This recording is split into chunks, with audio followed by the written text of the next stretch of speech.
Hello बच्चों, आज मैं आपको भारत में राष्ट्रवाद के उदय के लिए जो कुछ घटनाएं, प्रमुख घटनाएं हैं, जिन घटनाओं के बाद भारत में जो भारतीय थे उनमें सब में राष्ट्रवाद की भावना जागृत हुई। जैसे आप जानते हैं कि हम पहले अंग्रेजों के गुलाम थे और उनकी आज़ादी के लिए ही हमने संघर्ष किया। जब प्रथम विश्व युद्ध हुआ था 1914 से 1918 तक, उस समय अंग्रेजों ने भारतीयों को यह कहकर कि युद्ध के बाद आपको कुछ अधिकार दिए जाएंगे, आपको स्वराज दिया जाएगा और इसलिए आप इस युद्ध में हमारा साथ दें। और भारतीयों ने इस युद्ध में अंग्रेजों का साथ दिया। उस समय जो प्रथम विश्व युद्ध था वो दो मित्र राष्ट्र और धुरी राष्ट्रों के बीच हो रहा था। मित्र राष्ट्र का जो नेतृत्व कर रहा था वो कर रहा था ग्रेट ब्रिटेन, उसके साथ फ्रांस, सोवियत संघ और अमेरिका था। और दूसरा जो गुट था वो था धुरी राष्ट्र का, जिनका नेतृत्व कर रहा था जर्मनी, इटली और जापान। इनके बीच में ये युद्ध हो रहा था। अंग्रेजों ने सोचा कि हम कुछ ही दिनों में इस युद्ध को जीत लेंगे, लेकिन ऐसा हुआ नहीं। यह युद्ध काफी लंबा चला। इस युद्ध के दौरान भारत में फसल नष्ट हो गई। भारतीयों को युद्ध लंबा चलने के कारण भारतीयों को जबरदस्ती सेना में भर्ती किया गया। इससे भारतीयों में काफी असंतोष उत्पन्न हो गया था ब्रिटिश सरकार के खिलाफ। इस असंतोष को दबाने के लिए जब 1918 में युद्ध समाप्त हुआ तो अंग्रेजों ने एक एक्ट पारित किया। यह एक्ट न्यायाधीश रोलेट की अध्यक्षता में पारित किया गया और इसी के आधार पर इसको रोलेट एक्ट नाम दिया गया। इसके अंतर्गत अंग्रेजों ने क्या किया, किसी भी भारतीय को जिस पर उन्हें संदेह हो उन्हें बिना मुकदमे के 2 साल तक जेल में डालने का प्रावधान किया, जिनकी कोई सुनवाई नहीं थी। इसका भारतीयों ने पुरजोर विरोध किया और इसका नाम दिया काला कानून। इसके विरोध में सन 1919 में 13 अप्रैल 1919 में, उस दिन बैसाखी का दिन था, पंजाब के अमृतसर में जलियांवाला बाग में एक सभा हो रही थी। उस समय यहाँ का गवर्नर था जनरल डायर। उस सभा में लगभग 20,000 लोग उपस्थित थे। जैसे ही जनरल डायर को पता लगा, वो अपनी सेना की कुछ टुकड़ी लेकर वहां पहुंचा और उसने बाग को घेर लिया और बाग खाली करने का आदेश दिया।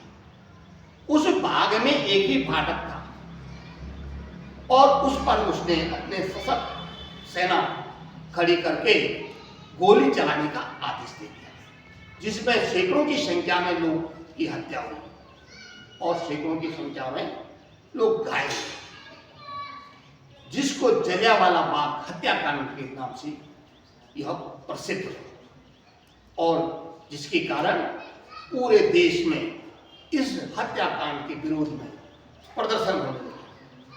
महात्मा गांधी के नेतृत्व में 1920 में इस जघन्य पाप के विरोध में असहयोग आंदोलन प्रारंभ किया गया कि किसी भी प्रकार से अंग्रेजों का सहयोग नहीं करना।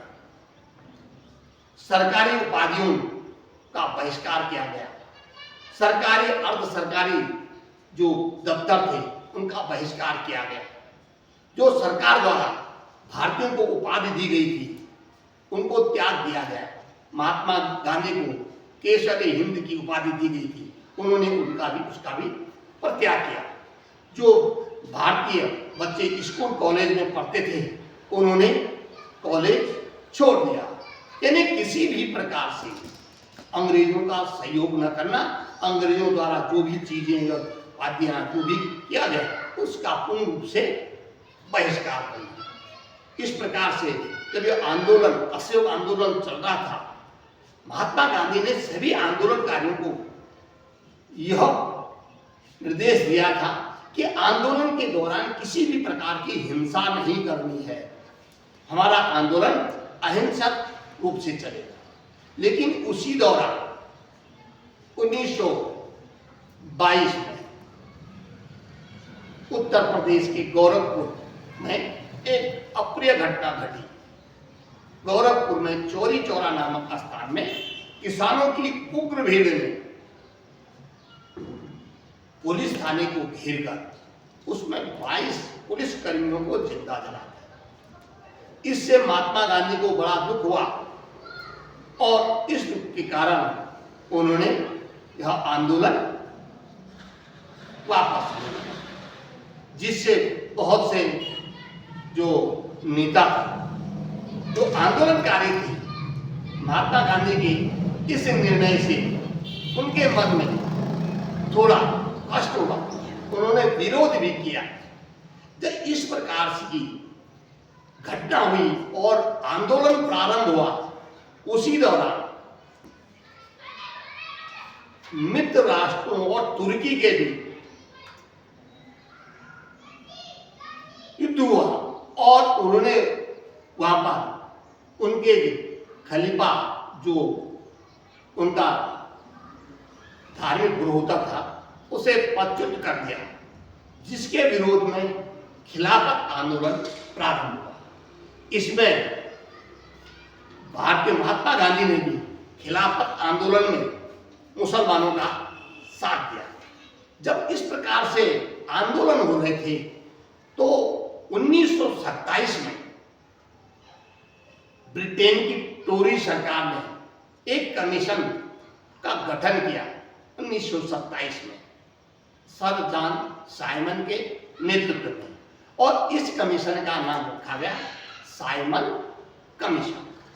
जब 1928 में वो भारत आया, लेकिन इस कमीशन में एक भी भारतीय नहीं था और इनको भारत के वैधानिक शासन के बारे में अध्ययन करना था।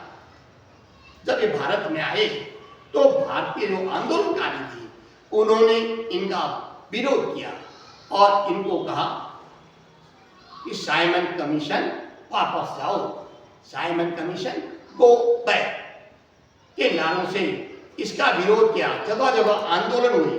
लाहौर में लाला लाजपत राय ने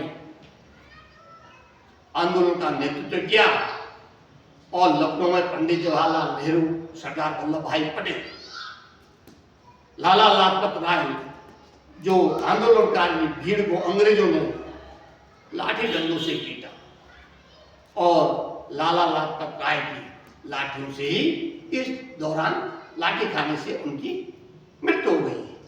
इस प्रकार से ये आंदोलन, इसके बाद जब ये इस प्रकार से आंदोलन होता है तो महात्मा गांधी ने अंग्रेजों के सामने कुछ अपनी शर्तें रखी कि भाई अगर आप इनको मानते हैं तो हम आंदोलन स्थगित कर लेंगे, लेकिन अंग्रेजों ने इन्हें मानना स्वीकार नहीं किया और बाध्य होकर 1930 में महात्मा गांधी ने सविनय अवज्ञा आंदोलन, वैसे तो महात्मा गांधी को सविनय अवज्ञा आंदोलन चलाने के लिए 1921 में प्रस्ताव पारित हो गया था, लेकिन उस समय चोरी चोरी जैसी हिंसक घटना के बाद यह कुछ समय के लिए स्थगित हो गया था और महात्मा गांधी ने 1930 में साबरमती से दांडी यात्रा प्रारंभ की। साबरमती से 79 सदस्यों के साथ 200 मील की दूरी 24 दिन में इन्होंने पूरी की और तब जाकर जहां जहां से यह यात्रा, ये दांडी यात्रा गुजरी, वहां लोगों ने इनका भव्य स्वागत किया, फूल मालाओं से इनके जयकारे लगाए और जब ये 5 अप्रैल को ये डांडी पहुंची और अगले दिन आत्मशुद्धि के बाद 6 अप्रैल को महात्मा गांधी ने नमक बनाकर अंग्रेजों के कानून का उल्लंघन किया और इस डांडी यात्रा से या सविनय अवज्ञा आंदोलन से उन्होंने यह साबित कर दिया कि अब हम किसी भी प्रकार से अंग्रेजों द्वारा बनाए गए किसी भी कानून का पालन नहीं करेंगे। तो ये छोटी छोटी कुछ घटनाएं, इनके विस्तृत में मैंने वीडियो पहले भी बनाए हैं, आप इसका भी अवलोकन करेंगे और इस प्रकार से ये छोटी छोटी घटनाओं ने ही भारत में राष्ट्रवाद की उदय में अपना पूर्ण सहयोग दिया।